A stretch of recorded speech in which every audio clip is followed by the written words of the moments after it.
Ah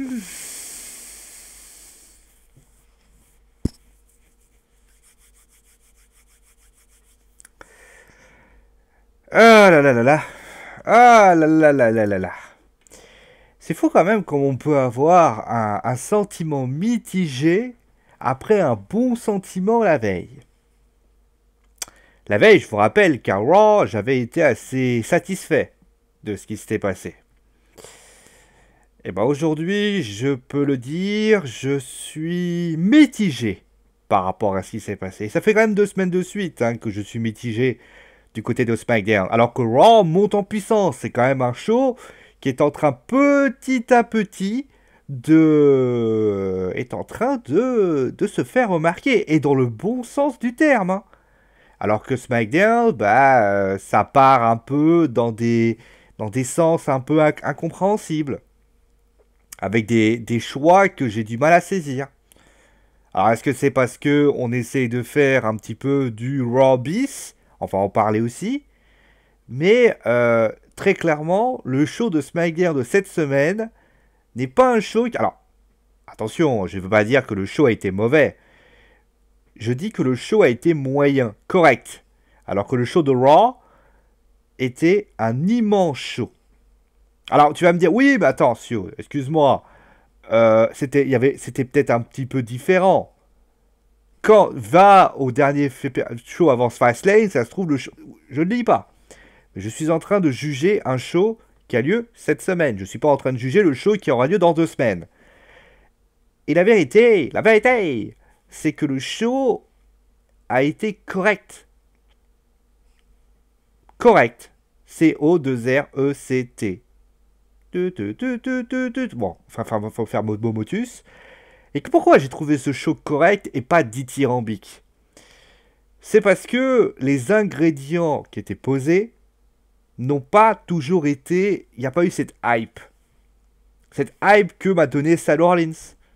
Cette hype que m'a donné le Gauntlet match. Il n'y a pas eu un truc qui m'a fait rester.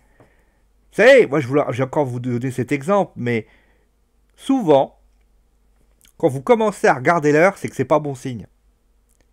Allez faire un cours de n'importe quoi, un cours de maths, un cours de français, un cours de je ne sais quoi. Si vous commencez à regarder l'heure, c'est que vous vous faites chier. Ou alors ça vous intéresse pas, ça c'est autre chose. Dans mon cas, le catch c'est ma passion, vous doutez bien que ça m'intéresse. Donc, concrètement, c'est que j'ai trouvé le temps long.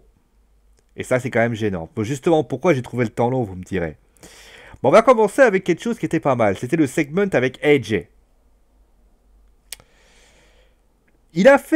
Bon, AJ est un speecher exceptionnel, on va pas le répéter. Il a très très bien parlé dans ce match.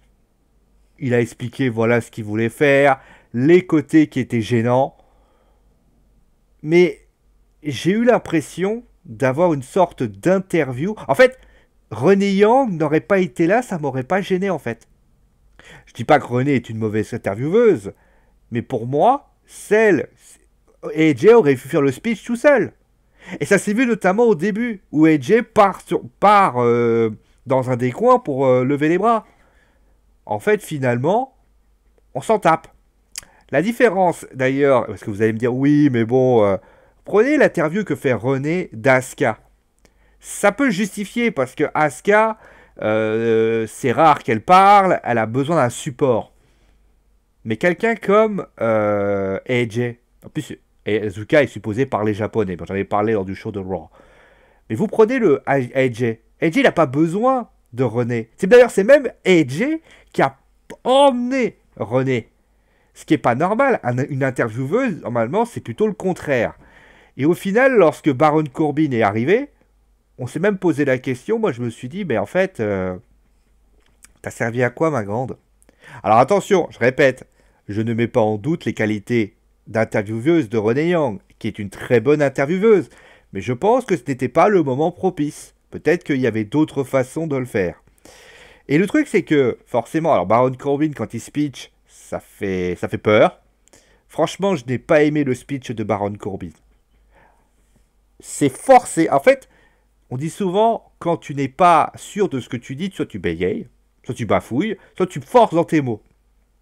Il y a des trucs qui vont pas. C'est comme si tu sentais pas les trucs. Et là, Baron, on sentait qu'il voulait dire des choses, mais que ça partait pas. Prenez Kevin Owens, prenez AJ, les deux, là, quand ils ont balancé leurs mots. C'était bien fait. Shane l'a très bien fait aussi. Mais du côté de Baron, il y a eu peut-être un problème. Moi, je sais pas d'où ça venait, mais j'ai trouvé que Baron a été poussif dans ce qu'il a fait. Après, ça n'enlève pas les qualités qu'il a fait. D'ailleurs, on parlera de son match en main event contre AJ Styles, mais qui d'ailleurs a été curieux, mais on en parlera après. Mais curieux dans le bon sens du terme, ne vous inquiétez pas. Mais voilà, moi le speech de début m'a un peu gêné, j'ai pas trouvé le speech exceptionnel. Et donc on a eu un match juste après, vous le voyez dans l'image, c'est un photomontage, hein, la photo avec Sami Zayn qui apparaît, c'est moi qui l'ai fait. Mais bien évidemment on va parler du premier match entre Dolph Ziggler et Kevin Owens, avec notamment l'intervention de Sami Zayn. Alors, le combat est bon. Ça, il n'y a pas de problème là-dessus. Le combat est excellent. De toute façon, tu mets Ziggler et Owens ensemble, ça peut forcément faire qu'un bon match. Les deux se sont bien donnés. J'ai trouvé, il y a eu des bons bumps. Franchement, c'était sympa. Par contre, on va l'appeler Lunatic Fringe, Sami Zayn. Parce qu'au bout d'un moment, je comprends plus. Il faut de la cohérence dans ce que tu fais. La semaine dernière, il annonce qu'il veut être champion de la WWE et que Kevin Owens il s'en tape. Et aujourd'hui, il est limite le meilleur pote Alors, si c'est pour faire un entourloupe et gagner contre Kevin Owens et remporter le titre de la WWE, j'ai envie de te dire, d'accord. Par contre, attention, là, je vais me souvenir de ce que tu as dit. Je vais me souvenir que Sami Zayn a dit, t'inquiète, si jamais j'ai besoin de me coucher, je le ferai. Il va y avoir le moment qui va se passer. S'il y a intervention, pour moi, ça sert à rien, c'est de la merde. Par contre, s'il y a lay down, comme on dit, et que Kevin Owens, il y a le tombé qui se dégage ou pas, là, à ce moment-là, on va voir la finalité de l'histoire. Et j'ai envie de te dire, là, il marche sur des jeux, la WWE. Hein. Parce que à vouloir changer de fusil d'épaule, c'est très dangereux. Surtout que Ziggler et Corbin... En plus, on va peut-être pouvoir... Après, il ne faut pas jouer sur les mots. Hein. Le moment où Kevin Owens va demander à Sami Zayn de se coucher, je le veux. S'il passe entre les lignes comme ça et qu'on a l'impression de se dire, mais... Bah en fait, il s'est passé quoi? Je vais te regarder, je vais te regarder, je vais les regarder, je vais te dire... Eh ben... On nous a teasé la fête qu'il y a eu le lay-down de Sami Zayn et finalement, c'est marché sur des œufs. Alors, c'est culotté... Si ça ne marche... Mais par contre, voilà, ne changez pas d'avis aussi comme ça. Il y a eu un changement d'avis, j'ai toujours pas compris. La semaine dernière, il y a ça. Alors cette semaine, il a réfléchi entre-temps. Alors il explique que c'est parce qu'il y a Shane McMahon. Shane McMahon. Pourquoi Kevin Owens ne peut pas se coucher vers Sami Zayn? Parce que c'est un adjuvant? Un adjoint? Un mec qui doit faire un peu comme le signe de Jinder Mahal? Non. Là, il y a eu quelques petits soucis. Je pense... Enfin, soucis. On va voir. Parce que s'il n'y a rien, je serais très déçu. Je me dirais, voilà. Ils ont voulu faire un espèce de teasing à la con pour rien. Faut faire attention à la WWE. A priori, à Chambers, ça va dégainer du petit bois. Hein. Faut pas que le dernier pay-per-view 100% SmackDown tombe du dessous à un mois de WrestleMania. Ça serait même à 3 semaines de WrestleMania, parce que ce sera c'est le 11 mars, je crois. Donc ça va aller très très vite. Donc il faudra faire très attention. En plus, le Fatal 5-Way, on en parlera peut-être lors du Wrestling Show. J'en suis pas tellement fan. Hein. Enfin bref. On va passer maintenant à la suite. Donc voilà, le match est bon. Très bien. On va passer au segment de Jinder. Donc, il t'explique qu'il a la liste de Bobby Roode et que le mec l'a mis premier. Alors, je soupçonne qu'ils ont utilisé l'équivalent de la polémique qui a eu lieu, je ne sais pas si vous vous souvenez, au niveau des Jeux Olympiques d'hiver. Je ne sais pas si vous vous souvenez, aux Jeux Olympiques d'hiver, il y a eu, on dit que, en fait, il y a une présidente de fédération canadienne qui a voté pour les Canadiens et qui a mis 10. Et qui a mis, je crois, 5 aux Français.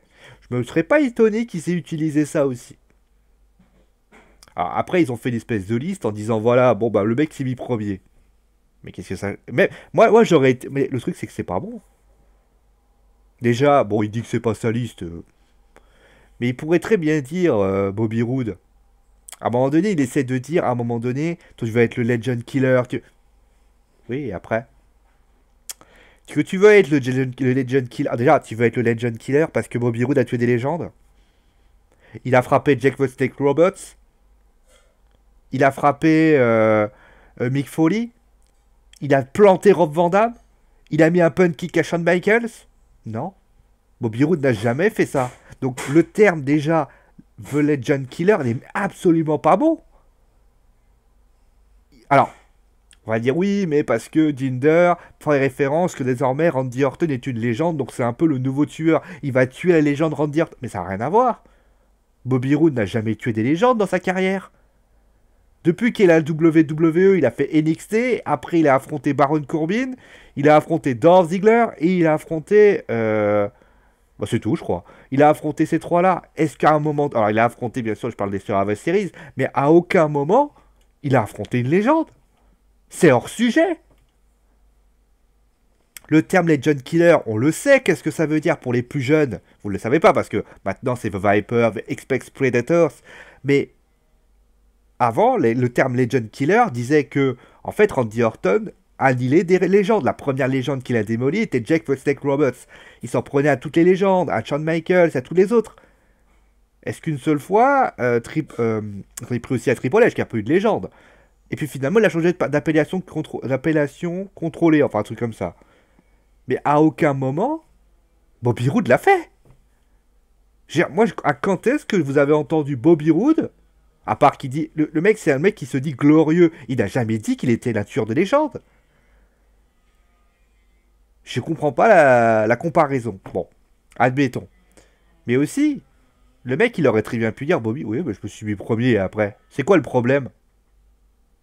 C'est quoi ton délire? Ouais, je me suis mis premier, j'ai pas le droit.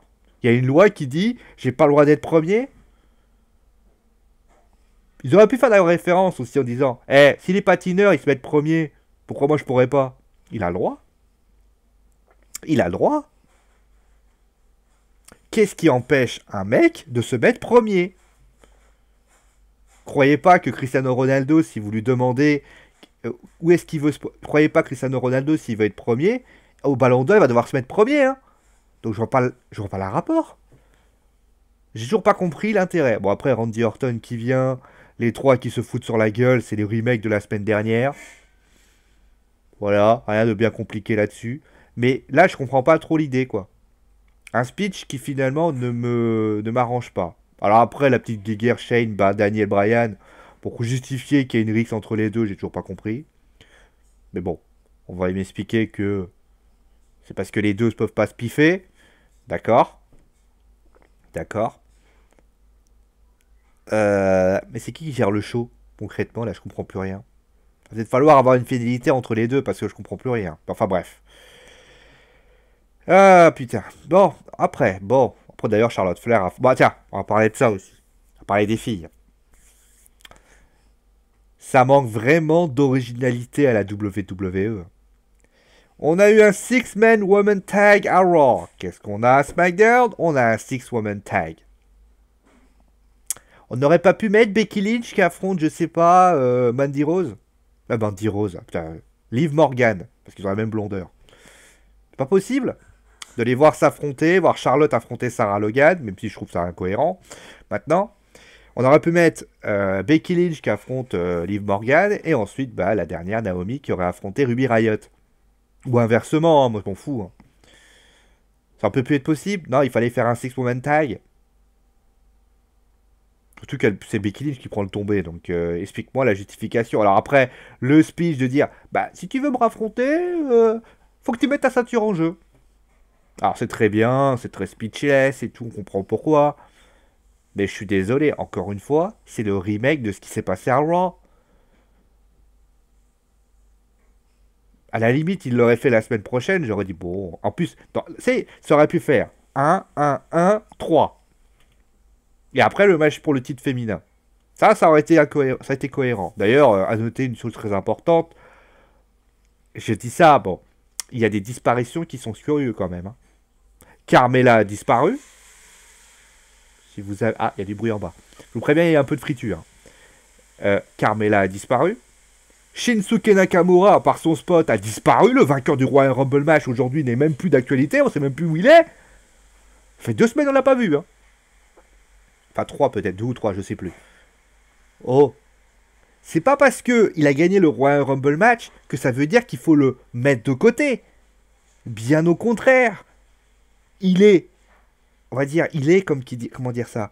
Il est on va dire une part importante de ce qui se passera après. Alors il fera son retour à Fastlane, mais tu te rends compte du temps qu'il met là? J'ai toujours, les gens vont se dire, ah, moi je vais vous dire comme, alors ça peut la faire à la japonaise un petit peu, vous savez. Alors, je vais revenir à ça. On peut imaginer aussi que Shinsuke Nakamura, un jour, à un moment donné, surtout que ça aurait pu justifier. Alors, oui, alors, je vais revenir parce que je vais nuancer ce que j'ai dit. Ça aurait pu marcher à plusieurs conditions. 1. S'il n'avait pas désigné AJ, on aurait été tous là à se demander qu'est-ce qu'il aurait choisi.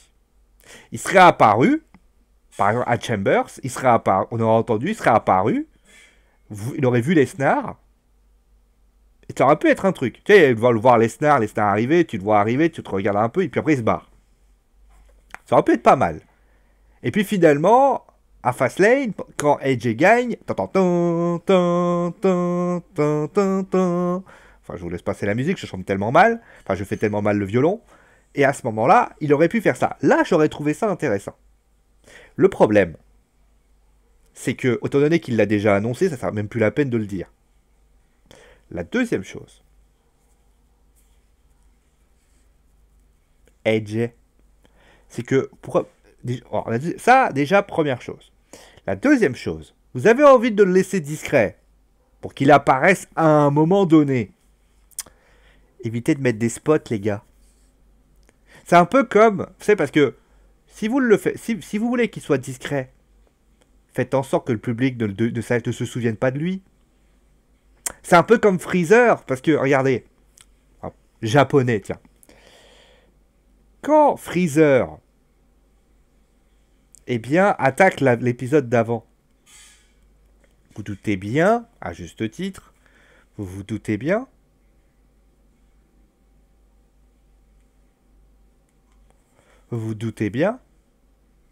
qu'on va se souvenir de lui. Il faut que le public l'ait oublié. Pas que les gens autour l'aient oublié. Parce que moi, je l'ai pas oublié, moi, Shinsuke Nakamura. De la même façon que j'ai oublié Freezer. Donc voilà. Voilà mon idée sur la question. Bon. Enfin, je suis un peu déglingué. Bon, le match est sympathique. C'est quand même pas mal. Mais bon, après, j'ai pas pu s'accrocher que ça. On va passer maintenant au titre, enfin aux ceintures par équipe, puisqu'il y a eu un nouveau challenger, c'est les New Day. Alors après, on parlera, voilà. Bon, pour le match, c'est sympa quand même. Bon, il est un peu court. Bah, à côté, quand t'alignes plusieurs matchs. Hein. Mais bon, le match est quand même intéressant et j'ai bien aimé. Voilà. Moi, franchement, c'était un match sympa. Bon, il était très court. Mais après, bon, c'était pas le truc qui allait se souvenir de tout, quoi. Et enfin, on va terminer avec le main event.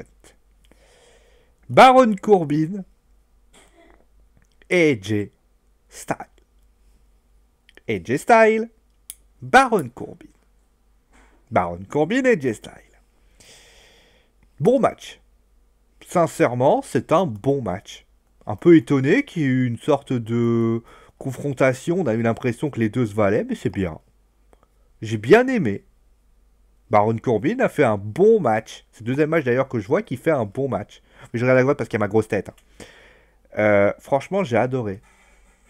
Après, l'attaque de Sami Zayn et Kevin Owens, c'était peut-être utile. Ouais, c'est pour accentuer le fait qu'ils sont désormais rabibochés. Mais il y a juste un problème, les gars. Pourquoi vous les laissez pas gagner? Vous les laissez perdre, ça veut dire que les mecs, ils arrivent, Baron Corbin met 2 End of Days et puis c'est fini. Ceux qui auraient dû être mis en avant, c'est ces deux-là, pour montrer, pour accentuer le fait que à deux, c'est mieux. Et concrètement, on aurait pu même avoir un truc à la con, mais genre, le lay down à un moment donné. Tu vois, il se serait couché, ça aurait pu montrer une sorte de quelque chose. On aurait pu se dire, ah ouais, d'accord, non rien.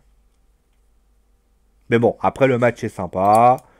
Finalement, voilà. Et finalement, quand on fait le tri, on se rend compte que le show est intéressant, mais qu'il est mal fait. Ah, vous avez entendu? Il faut que j'aille manger. Donc, show très bon, show correct, et qui, voilà, aurait dû être fait différemment. Il y a des choses qui ne vont pas, je les ai expliquées. Et sur le coup, maintenant, je vais aller manger parce que j'ai très faim. Je vous fais des gros bisous, c'est un bon appétit si vous êtes en table. Et vous savez quoi? Gros bisous tout le monde, et ciao! Oui, bon, show correct, mais finalement, ben... Voilà, il y a plein de défauts. Voilà. Gros bisous tout le monde, allez, j'ai mangé! Allez, gros bisous! Ah.